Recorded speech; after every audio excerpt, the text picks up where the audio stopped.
All right, welcome back to Up the Dogs. We're recording this one the day after the game. Last night, I don't know, just got home a bit late, wasn't in the mood. Horrible loss. Obviously, Bulldogs lost 22-18 to the Broncos after leading 16-0 at halftime and after leading 18-0 with 20 minutes left. I was looking at the timestamps of the Broncos tries earlier. It was like 60-minute, 64, 70, 75, like just scoring every 5 minutes. Crazy comeback. Credit to the Broncos. They played really well in that last 20 minutes and capitalized on all the opportunities that they were given. I think, it's one thing to be given the ball as much as they were, but then you still have to capitalize and find points. And considering they didn't find any points for 60 minutes, to come out and play like they did in the last 20, missing all the players they were missing, credit to them. It takes a good footy team to do that. And it was just really disappointing from the Bulldogs. I feel like the Bulldogs definitely beat themselves. If we want to sit here and, talk about, what went wrong, how do you blow an 18-point lead, what happened, which are usually the questions that you ask yourself after blowing a lead like that. And I don't remember the last time we blew a huge lead like that. It's the worst way to lose.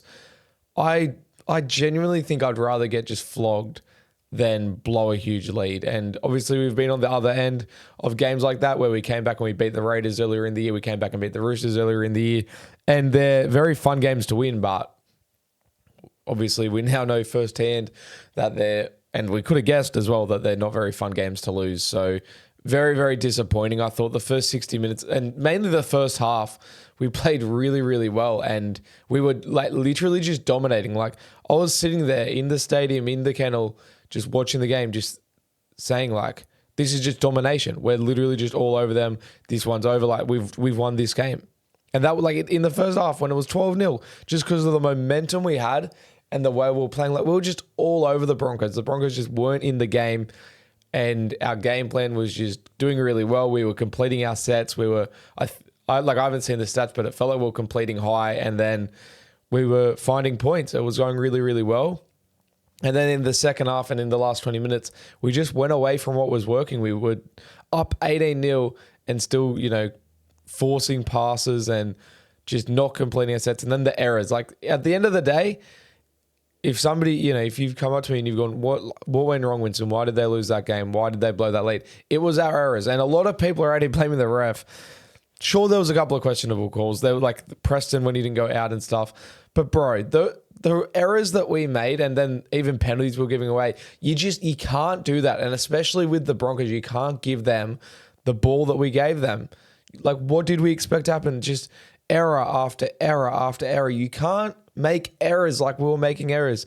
And there was one where we dropped the ball or played the ball incorrectly. And then I think it was a drop ball and then Broncos got a scrum. And then off the scrum, we gave away a penalty. It was an error into a penalty and then Broncos go up the other end and score. Literally all of the Broncos points came off the back of our own errors. We made an error, Broncos go up the other end and score. I think the final Broncos try didn't come off an error because it came off the set from the kickoff from the try that was scored off the back of an error. It was just way too many errors. Especially when you're up 18-0, there is no need to be making errors. Just complete your sets, hold the footy, kick to the corners and grind it away to victory. And then, if points come, if Broncos make errors, then, you can try and score some more points. But at 18-0, just be happy to win 18-0. Put the Q in the rack essentially, but keep playing, but complete your sets, go conservative. Last week, that's how we played, and we hung in there with Penrith for so long because that's how we played.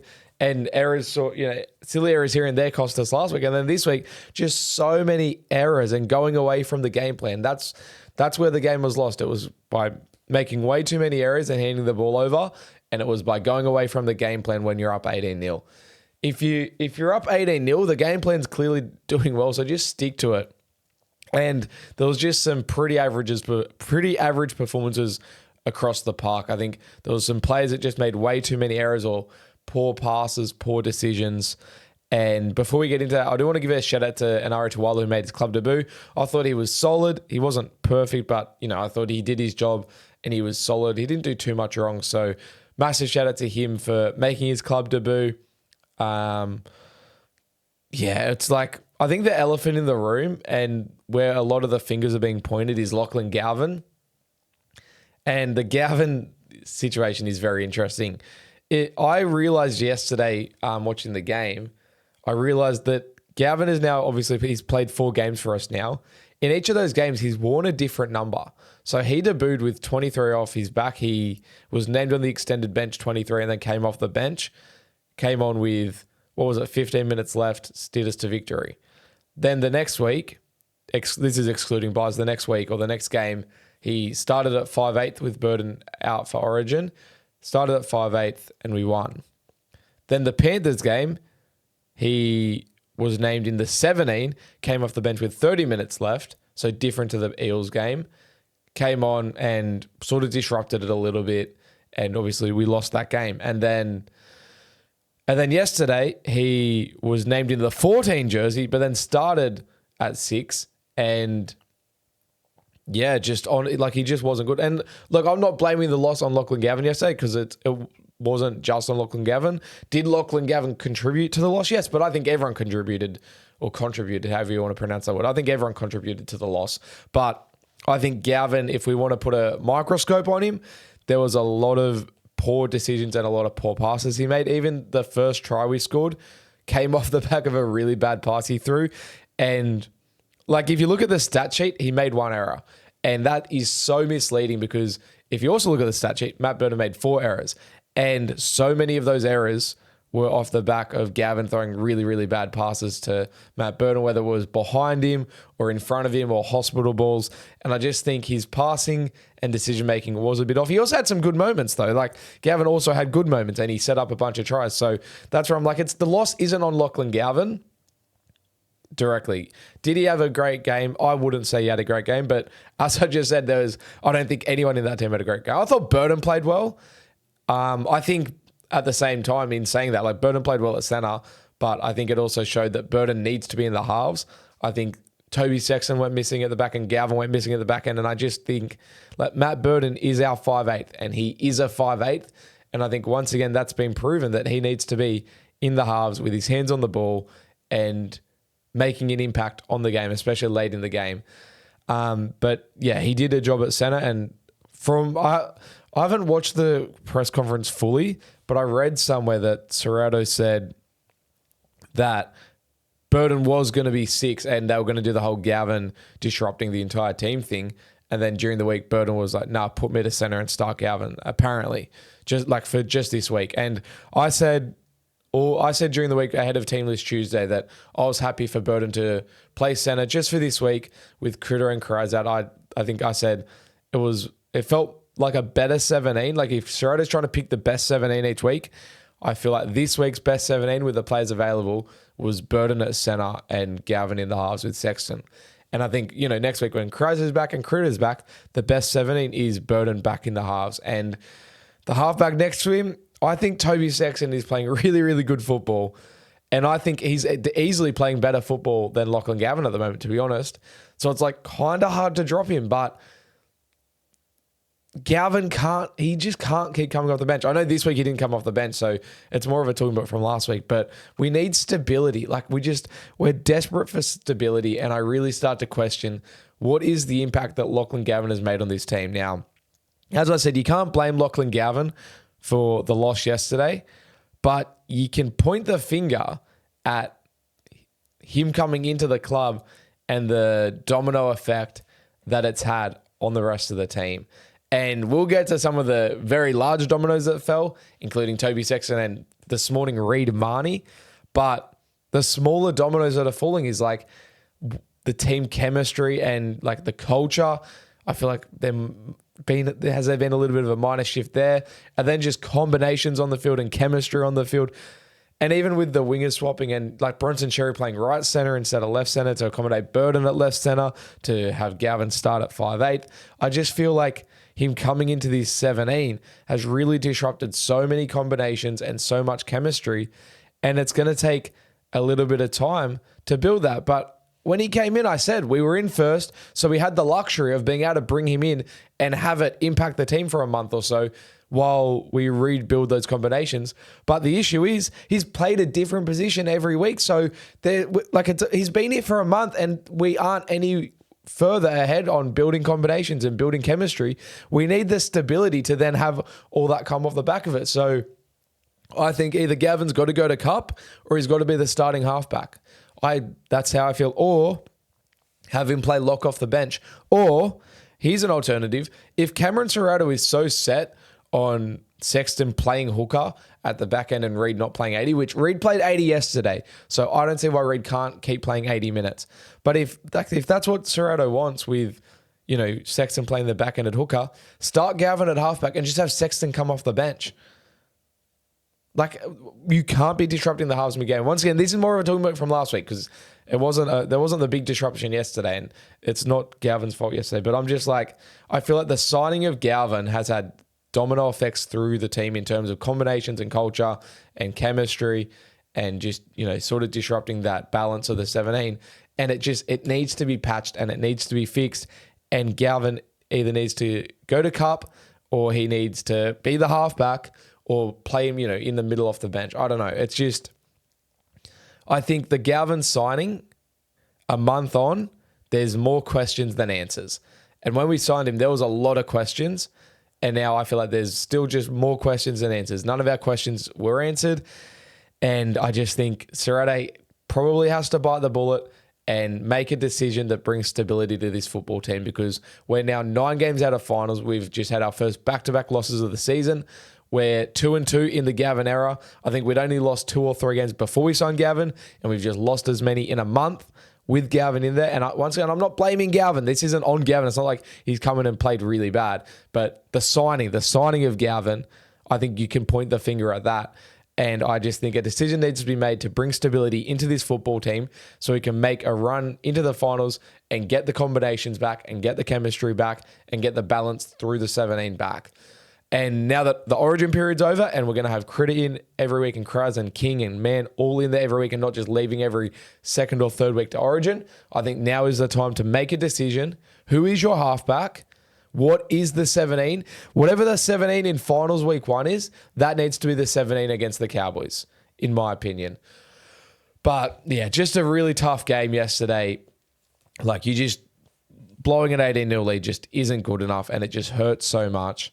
Like, I was ropeable yesterday. It was just so empty. Just sucked. Like, it was just so hard to watch. It was very hard to watch. Especially against the Broncos who flogged us earlier in the year and we were so close to having redeemed ourselves and avenging that loss, and then you just go and blow it like that.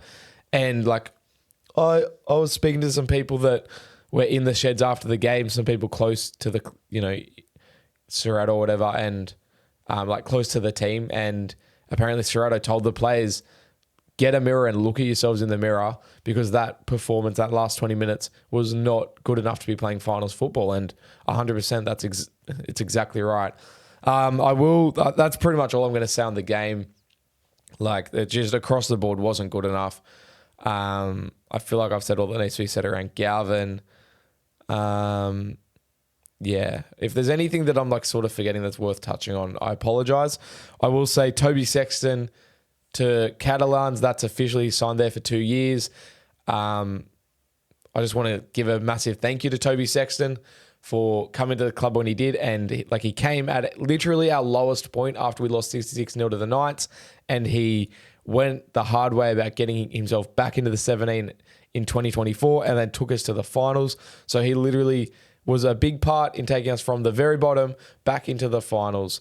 And so I want to give a big thank you for his service to our club and even his performances this year, getting us into first on the ladder. And ever since Galvin joined, Toby Sexton's been playing so good. He's been such a professional about the whole thing. So massive shout out to him and massive thank you. I think you're playing some really good footy.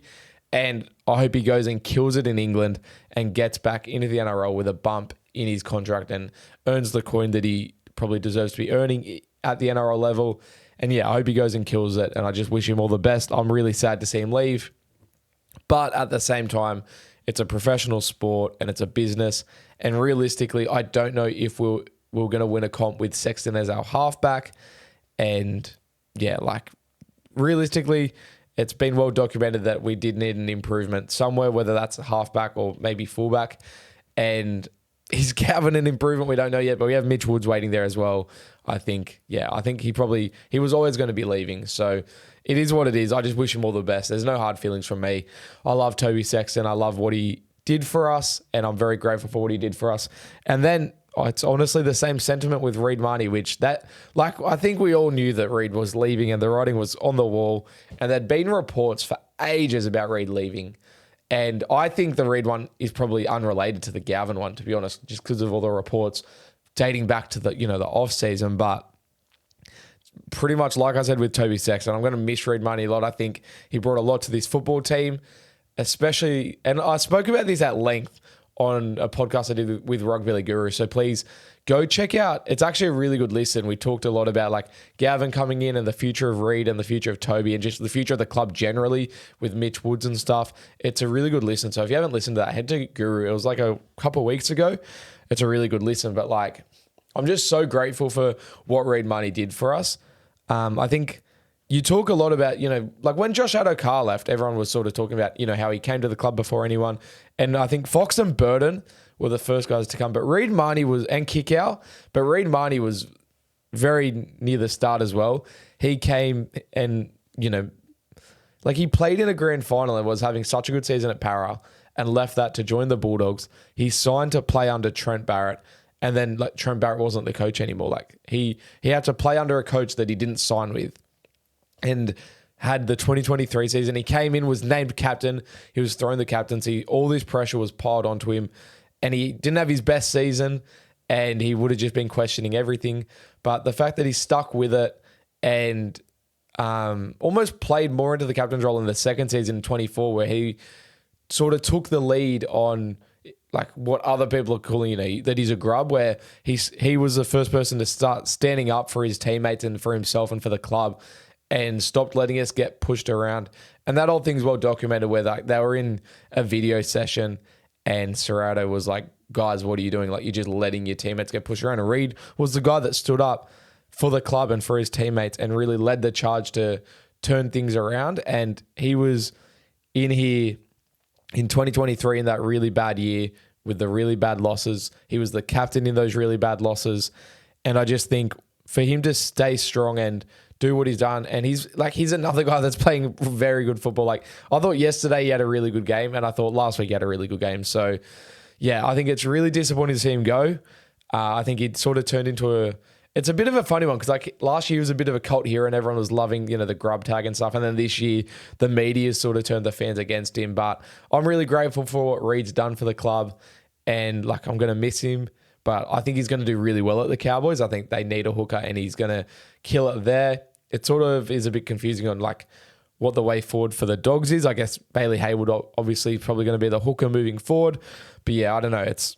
And I think like realistically, Bailey Haywood at the money he's going to be paid is probably better than Reed at the money he's being paid. I think it balances the squad a little bit better. But yeah, I don't know. And like Reed's known to have gone, over the top a bit. But over the last month, I think he's been playing really good and he hasn't been going over the top.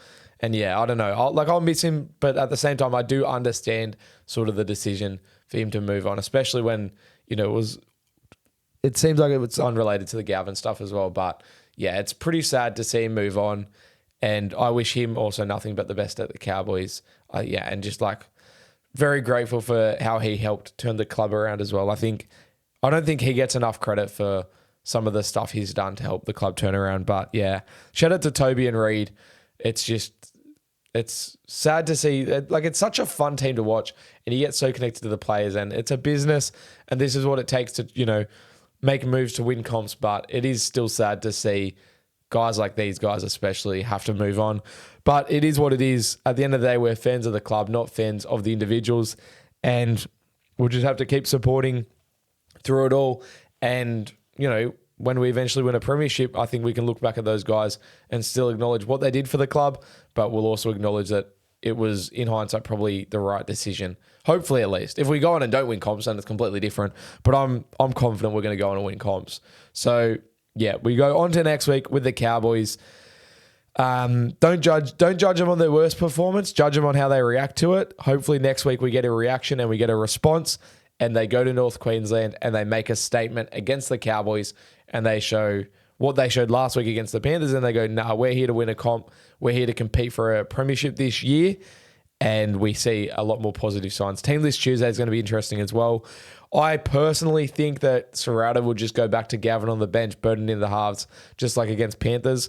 But I hope for something different. But that's enough yap from me. As always, even after a loss like that, up the Dogs.